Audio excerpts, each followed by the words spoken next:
नमस्कार प्रिय विद्यार्थियों, BA part first political science की ई क्लास में आपका स्वागत है। आज हम पढ़ेंगे शक्ति के प्रकार के बारे में। शक्ति के कई रूप होते हैं, इसके विभिन्न प्रकार होते हैं। शक्ति के प्रकार के संबंधों में जो विद्वान हैं उनके द्वारा अलग अलग विचार व्यक्त किए गए हैं। गोल्डहैमर के अनुसार एक व्यक्ति की शक्ति उतनी ही कही जा सकती है जितनी मात्रा में वह अपनी इच्छा के अनुसार दूसरे के व्यवहार को परिवर्तित कर सके।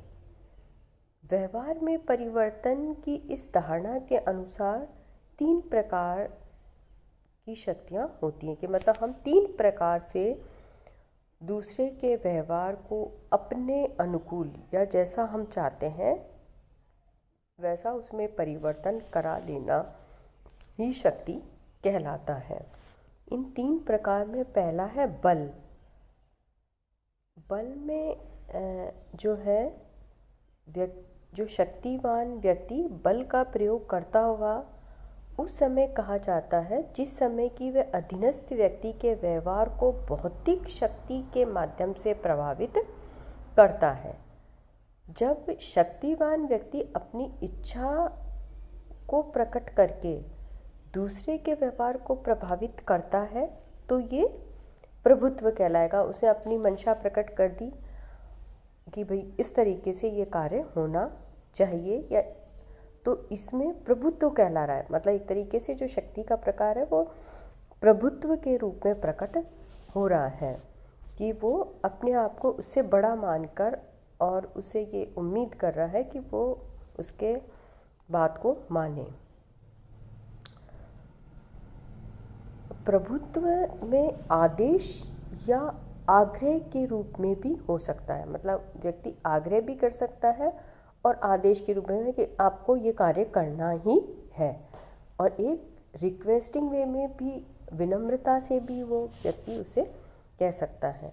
तीसरा जो प्रकार है उसमें है चातुर्य। दूसरों के व्यवहार को प्रभावित करने का तरीका है जिसमें प्रभावित होने वाले व्यक्ति को ये स्पष्ट ये नहीं बताया जाता है कि शक्तिवान या जो शक्तिशाली व्यक्ति है आखिरी चाहता क्या है। इस अंतिम प्रक्रिया में विभिन्न प्रतीकों का प्रयोग करते हुए प्रचार प्रणाली को भी अपनाया जाता है। मतलब अपने उद्देश्य प्रकट नहीं किए जाते इसमें, ये तरीका मतलब, और वो उससे मतलब चतुरतापूर्ण या चातुर्य रूप से वो कार्य उससे कराया जाता है। तो यहाँ पर शक्ति के 3 प्रकार हो जाते हैं, एक तो बल, प्रभुत्व और चातुर्यता। ये गोल्डहैमर के अनुसार जो विद्वान है मैक्स वेबर केवल औचित्यपूर्ण शक्ति का अध्ययन करता है और उसे वह सत्ता भी कहता है जिसमें व्यक्तियों या अधीनस्थों द्वारा स्वीकार किया जाता है या अधिकार पूर्वक माना जाता है। इसे औचित्यपूर्ण सत्ता भी कहते हैं। जो शक्ति औचित्यपूर्ण नहीं होती उसको मैक्स वेबर कहता है कि वो दमन कहलाएगी, वो शक्ति नहीं कहलाएगी। वेबर ने औचित्यपूर्ण शक्ति के 3 प्रमुख रूप बताए हैं। उसके अंदर प्रथम है कानूनी या वैधानिकता। जब अधीनस्थ लोग शक्तिवान व्यक्ति द्वारा निर्मित कानूनों निर्देशों की वैधानिकता में विश्वास करते हैं तो उसे औचित्यपूर्ण शक्ति वैधानिक कहलाती है। जब शक्तिवान द्वारा प्रसारित आदेशों को परंपराओं के आधार पर पवित्र माना जाता है अथवा परंपरा के कारण ही वह शक्ति का प्रयोग करे तो इसे औचित्यपूर्ण शक्ति को परंपरागत रूप कहा जाएगा। कि मतलब बहुत समय से उनका प्रयोग किया जा रहा है और उनकी जो पवित्रता है उस पर विश्वास के कारण इनको आदेशों का पालन करवाया जा रहा है, वो परंपरावादी या परंपरागत शक्ति का प्रकार कहलाएगा। तीसरा है करिश्मावादी औचित्यपूर्ण शक्ति।